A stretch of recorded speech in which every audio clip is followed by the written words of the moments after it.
இன்று வந்து மதுரை மாவட்டம் சம்பந்தமாக அனைத்து துறைகள் சார்பாக ஒரு ஒருங்கிணைப்பு கூட்டம், அது திஷா கூட்டம் நடைபெற்றது. இதில் அனைத்து துறையர் சார்பாக அவங்களுடைய கோஆர்டினேஷனுக்காக, அதாவது என்னென்ன ப்ராஜெக்ட்ஸ் போயிட்டு இருக்கு, அதில் என்னென்ன திட்டங்கள் இப்போ நடைமுறையில் இருக்கு, என்னென்ன திட்டங்கள் இப்போ வந்து நடந்து கொண்டு இருக்கு, என்னென்ன தேவைகள் இருக்கு, பட் அனைத்து துறைகள் இப்போ ஹைவேஸ், பிடபிள்யூ, கல்வித்துறை, அப்புறம்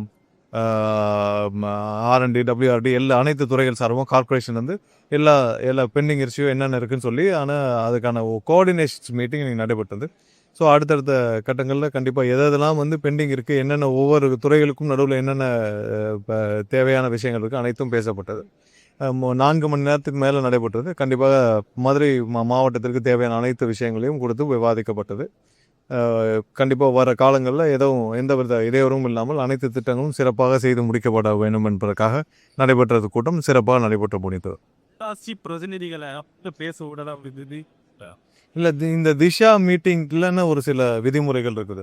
ஸோ உள்ளாட்சி பிரதிநிதிகள் இதில் பேசுவதற்கு அனுமதி இல்லை. இதில் என்ன கடந்த காலங்கள் என்ன நடைமுறை பின்பற்றப்பட்டதோ அது அனைத்து எல்லா எம்பிக்களும் இருந்தாங்க, அனைத்து கட்சிகளை சார்ந்த பாராளுமன்ற உறுப்பினர்களும் இருந்தாங்க, மேயரும் இருந்தாரு, அனைவரும் இருந்தாரு. ஸோ இதில் எந்தவித இப்போ எங்களுக்கு தேவையான நடைமுறையோ இல்லை மற்றவர்களுக்கு தேவையான நடைமுறை இல்லை.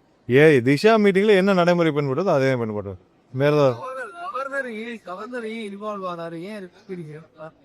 இல்லை, அது வந்து அவருக்கு அது ஏன் இன்வால்வ் ஆகிறான்றது நம்ம எல்லாருக்கும் தெரிஞ்சிச்சுன்னா, பட் கவர்னருக்கு இது தேவையில்லாத விஷயம். கவர்னர் வந்து ஒரு அரசு நிர்வாகத்திலோ ஒரு மாநில அரசு நிர்வாகத்தில் இருக்க துறைகளையோ ஆய்வு செய்வதற்கான அனுமதி கிடையாது. அவர் அதுக்கான தேவையும் கிடையாது. கண்டிப்பாக அதிகாரிகளும் இனி வரும் காலங்களில் கண்டிப்பாக முதலமைச்சரிடமும் அந்த துறை அமைச்சரிடமோ அனுமதி இல்லாமல் யாரும் கவர்னரிடம் எந்த ஆய்வுகளையும் நடத்தக்கூடாது என்பது நாங்கள் கண்டிப்பாக கேட்டுக்கொள்கிறோம். இது நோக்கம் இல்லை, அவருக்கு இது தேவையில்லாத விஷயம். நோக்கம் வந்து நமக்கு தேவையில்லை. அவருக்கு வந்து என்ன நோக்கத்தை வேண்டாம் இருந்துட்டு போகட்டும். பட் அவருக்கு ஆய்வு செய்வதற்கான அதிகாரம் இல்லை. முதலாவதாக, இது மக்களால் தேர்ந்தெடுக்கப்பட்ட ஒரு அரசு, மக்களால் தேர்ந்தெடுக்கப்பட்ட அரசு இயந்திரத்துக்குள்ளும் அரசு செயல்பாடுகளிலும் தலையிடுவதற்கு கவர்னருக்கு அதிகாரம் இல்லை. அவருக்கு ஒரு ஒரு ஒரு ஒன்றிய அரசால் நியமிக்கப்பட்ட ஒரு நபர் அவருடைய அதிகாரத்துக்கு உட்பட்டு ராஜ்பவன் மட்டும் இருந்தால் நல்லது. அது மற்றபடி எங்கேயும் தலையிடுவதற்கான அதிகாரம் அவருக்கு கிடையாது.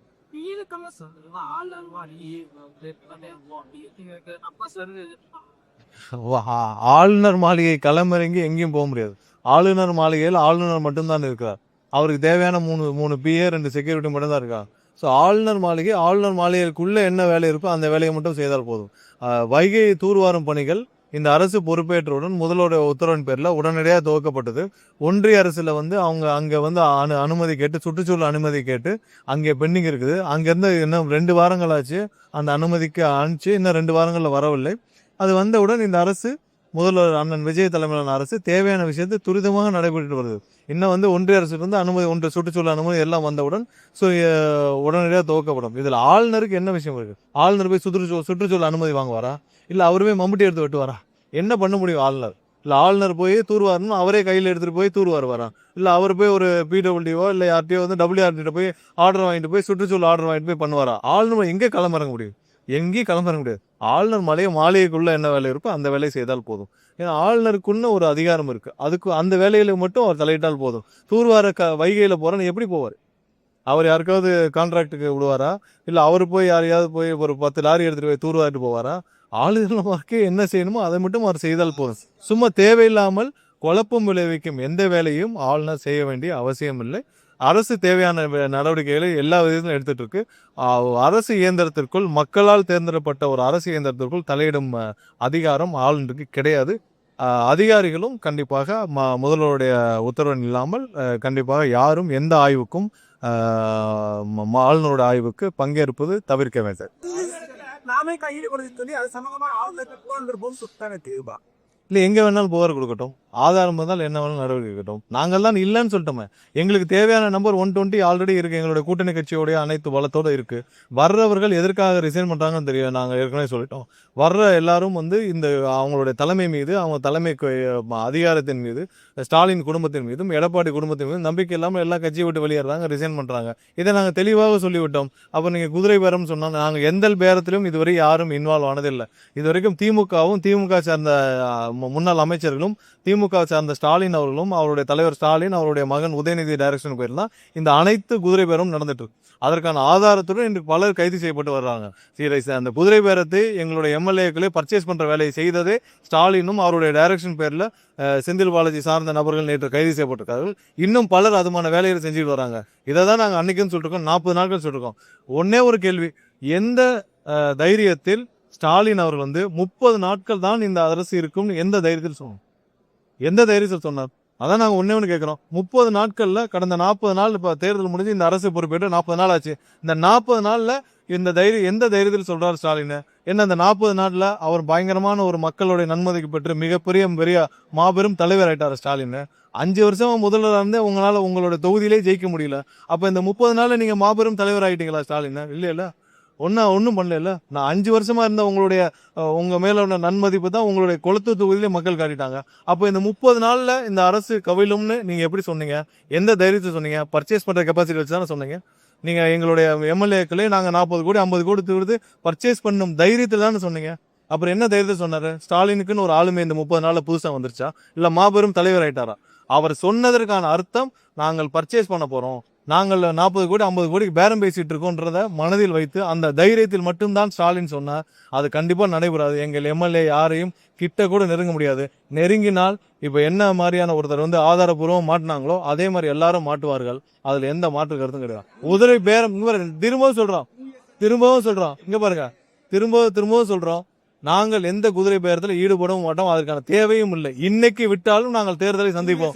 மக்கள் 100% எங்களோடு இருக்காங்க. இன்னைக்கு விட்டால் நாங்கள் தேர்தலை சந்திப்போம்.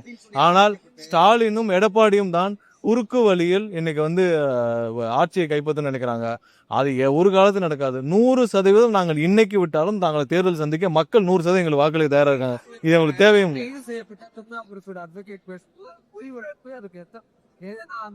ஏங்க அக்யூஸ்டோட அட்வொகேட் எல்லாம் அப்படிதாங்க பேசுவாங்க. அப்புறம் அக்யூஸ்டோட அட்வொகேட் எல்லாரும் போய் அவங்க சம்பந்தப்பட்ட அவங்களுடைய அக்யூஸ்ட் அவங்க சார்பாக வாதாடுறப்ப இப்படிதான் வாதாடுவாங்க. ஆனால் ஆதாரம் இல்லாமல் யாரையாவது கைது செய்ய முடியுமா? அவர்கள் பேரம் பேசாமல் இந்த நடவடிக்கை எல்லாம் போலீசார் செய்ய முடியுமா? இதெல்லாம் கோர்ட்ல கண்டிப்பா சார்ஜ் ஷீட்ல சமர்ப்பிப்பாங்கல்ல. ஆதாரம் இல்லாமல் யாரையும் கைது செய்ய முடியாது. அக்யூஸ்ட் சார்பாக கைது செய்யப்பட்ட நபர்கள் சார்பாக ஆஜராக வழக்கறிஞர்கள் அவர்கள் சார்பாக வாதாடம் தான் செய்வார்கள். அதற்கு உள்ள கோர்ட்ல என்ன எடுத்துக்கலான்னு இருக்குல்ல, இதெல்லாம் கேட்டுதானே நீதிபதி அவர் ரிமாண்டுக்கு பண்ணாங்க. எல்லாம் கேட்டுதான் ரிமாண்ட் பண்ணாங்க. இப்ப எதுக்கு போய் ஒரு சில பேர்லாம் அது அதுல சம்பந்தம் இல்லாம ஒரு சில பேர் ஆன்டிசிபேட்டரி பெயில் போய் நிக்கிறாங்க, ஏவி போட்டு நிக்கிறாங்கல்ல. எதுக்கு ஆன்டிசிபேட்டரி பெயில் போறாங்க? உங்களுக்கு சம்பந்தம் இல்லைன்னா எதுக்கு ஆன்டிசிபேட்டரி பெயில் போறீங்க? ஆதாரம் இல்லைன்னா எதுக்கு ஆன்டிசிபேட்டரி பெயில் போறீங்க? உங்க மேல குற்றம் இல்லைன்னா எதுக்கு போறீங்க? எந்த இதுவும் அரசு நியாயமாக நேர்மையா நடந்துட்டு வருது.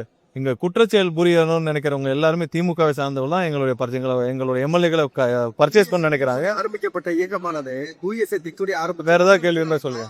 ஆனா ஊழல் சக்திகளை பார்க்க விசாரணையில இருக்கும்போது ஆதரவு பொதுவீகத்தை பேசுறாங்க, அவதூறு பாரதி சொல்றது இல்ல கரூர் விவகாரம் சம்பந்தமாக பல இடங்கள்ல பல தேர்தல் பிரச்சாரங்கள்ல அனைத்தும் நாங்கள் பேசியிருக்கோம். கரூர் விவகாரம் எப்படி நடந்துச்சுன்னு தெரியும். கரூர் சம்பவம் எப்படி நடந்துச்சுன்னு எல்லாருக்கும் தெரியும். இப்ப நாங்க ஒண்ணும் சொல்லலையா? இப்ப இதே இதுல பாரதிய ஜனதா கட்சியோடைய உள்துறை அமைச்சர் வச்சுக்கிட்டு தானே நயினா நாயகன் சொன்னாரு. என்ன சொன்னாரு? இந்த கொலையை செய்தது 41 பேருடைய மரணத்திற்கு காரணம் செந்தில் பாலாஜின்னு அப்ப இருந்து சொன்னாரா இல்லையா? யார்? நயினா நாயகன் தான் சொன்னாரு.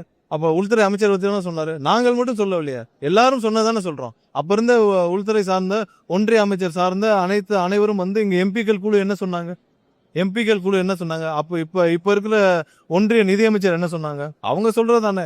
இது கரூர் சம்பந்தப்பட்ட விஷயங்கள்ல நாங்கள் கண்டிப்பாக என்ன நடந்ததுன்னு தமிழக மக்கள் அனைவருக்கும் தெரியும். நாங்கள் அது சம்பந்தமாக நிறைய நாங்கள் தேர்தல் பிரச்சாரத்திலும் பேசிட்டு அதை சுட்டிக்காட்டி பேசுறதுக்கும் இதுக்கும் எந்த சம்மந்தம் கிடையாது. இல்ல அவதூறு வழக்குகள் வேற. ஒருத்தருடைய தனிப்பட்ட விவகாரங்களை, தனிப்பட்ட குடும்பத்தை பற்றியும் தனிப்பட்ட அவங்களுடைய குடும்பத்தினர் பற்றியும் ஒருமையிலும் கேவலமாக எவ்வளவு மோசமாக பேச முடியுமோ அவ்வளவு கீழ்த்தரமாக பேசியிருக்க அனிதா ராதாகிருஷ்ணன். சாதாரணமா அவர் பேசுறத இப்ப பேசுறவங்க எல்லாரும் அவங்களுடைய வீட்டுல போட்டு காட்டுங்க. அனிதா ராதாகிருஷ்ணன் இப்படி பேசியிருக்காரு, இது ஒத்துக்க முடியுமான்னு சொல்லி. அனிதா ராதாகிருஷ்ணன் பேசின விஷயங்கள் சாதாரணமாக எந்த மனிதர்களாலும் யாராலும் ஏற்றுக்கொள்ள முடியாத விஷயம். அதற்கு கண்டிப்பாக சட்டப்பூர்வமாக கடுமையான வழக்குகள் வரத்தான் செய்யும். அவர் பேசின விஷயங்கள் யாராவது ஒருத்தர் வீட்டில் போட்டு அவங்க குடும்பத்தோடு போட்டு கேட்டு பாருங்க. அனிதா ராதாகிருஷ்ணன் பேசுனது கரெக்டானு கேட்டு பாருங்க. அவர் அப்படி பேசலாமான்னு கேட்டு பாருங்க. யாருக்கும் சாதாரண யாரை பற்றியும் அப்படி பேசக்கூடிய அதிகாரம் யாருக்குமே கிடையாது. அப்ப இவர் முதல்வர் பத்தி பேசியிருக்கிறார், அதுக்கு சட்டப்பூர்வமாக நடவடிக்கை எடுக்க தான் செய்வார். மத்திய அரசாங்கம் கவர்னர் மூலமா இந்த அரசுக்கு ஏதேனும் அழுத்தம் கொடுக்க முயற்சிக்கிறதா? எந்த அழுத்தத்திற்கும் இந்த அரசு அடிபணியாது.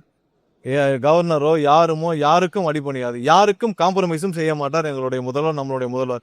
யாருக்கும் காம்ப்ரமைஸும் செய்ய மாட்டார், யாருக்கும் அடிபணிய மாட்டார், யாருக்கும் வளைஞ்சு கொடுத்து இங்க ஆட்சி செய்ய வேண்டிய அவசியம் இல்லை.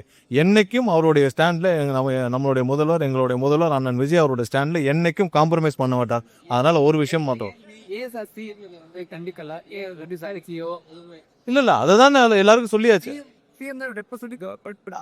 அதான் நாங்க சொல்லிக்கிட்டோமே, அரசோட ஸ்டாண்டு தான் சொல்லியாச்சு. எல்லா விட்டருக்கும் சிஎம் ரியாக்ட் பண்ண வேண்டியது. இதெல்லாம் இங்கேயே இல்ல கவர்னர் இறங்குறதுக்கு முன்னாடியே சொல்லியாச்சு. இதெல்லாம் இங்கேயே கண்டிக்கப்பட்டு விட்டுச்சு. தேவையான பொழுது அனைத்திற்கும் எங்க தேவையோ கண்டிப்பா பேசுவா. எல்லாத்துக்கும் முதல்வர் உடனடியாக தேவையான உத்தரவுகளை கொடுத்திருக்கார். இதெல்லாம் அங்கங்க தேவையான இடத்துல நாங்க மற்ற சொல்லுவோம்.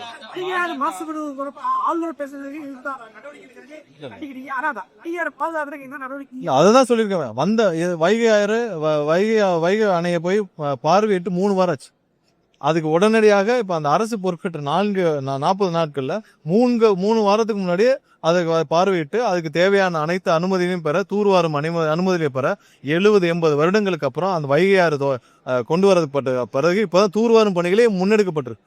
ஸோ அதற்கான அனைத்து கோப்புகளும் அனுப்பப்பட்டிருக்கு. அந்தந்த துறைக்கு ஃபினான்ஸுக்கு தேவையான அனுப்பப்பட்டிருக்கு, ஒன்றிய அரசுக்கு தேவையான சுற்றுச்சூழல் அனுமதிக்கு அனுப்பப்பட்டிருக்கு. எல்லாம் வந்தவுடன் உடனடியாக தூர்வாரப்படும். அனைத்து வேலையும் துவங்கியாச்சு. இதுக்கு மேல என்ன செய்யணும்?